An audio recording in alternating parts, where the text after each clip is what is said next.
मेरो नाम लुना बेचल हो र म हजुरहरूको मिस नेपाल 2025 पनि हो।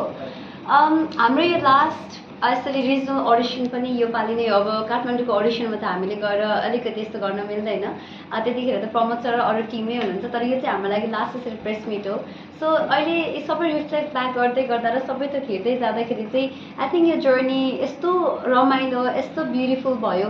मैले आफ्नो अडिसनको दिन सम्झिन चाहेँ, किनकि मैले जब अडिसनको दिनमा पनि बिहानको दिनसम्म पनि मलाई थाहा थिएन म अडिसनमा आउँछु कि आउँदिनँ भनेर।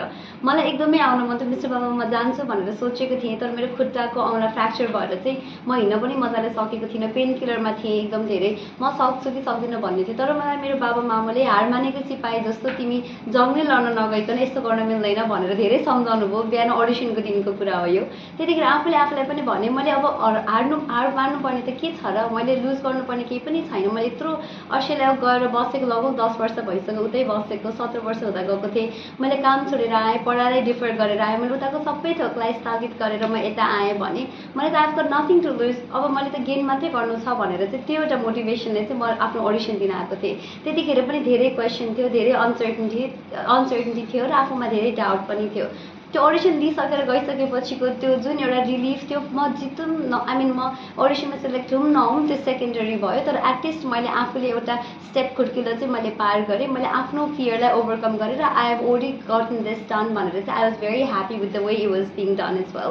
त्यसपछि हाम्रो जब अनाउन्समेन्ट भयो कि ल अडिसनमा तिमी सेलेक्ट भयो भनेर, त्यसपछि we had sort time of training, almost a week of training.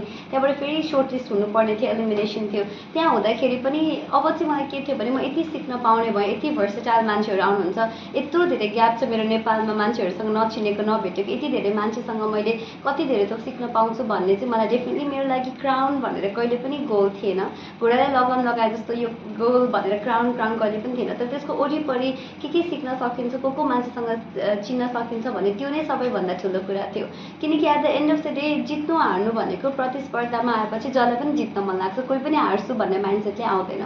तर त्यो मात्रै सोच्यो भने न त जर्नी इन्जोय गर्न सकिन्छ, न त साथी बनाउन सकिन्छ, न त यस्तो अमेजिङ मान्छे नै भेट्न पनि पाइन्छ होइन यो हाम्रो टिममा।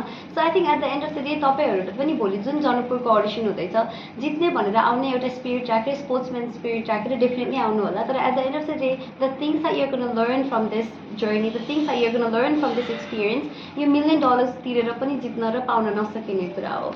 मैले यही क्रममा अलिकति बी टु द पर्पसको प्रोजेक्ट पनि जोड्न चाहेँ। मिस नेपाल वर्ल्ड भइसकेपछि हरेक साल एउटा be to the purpose project गरिन्छ।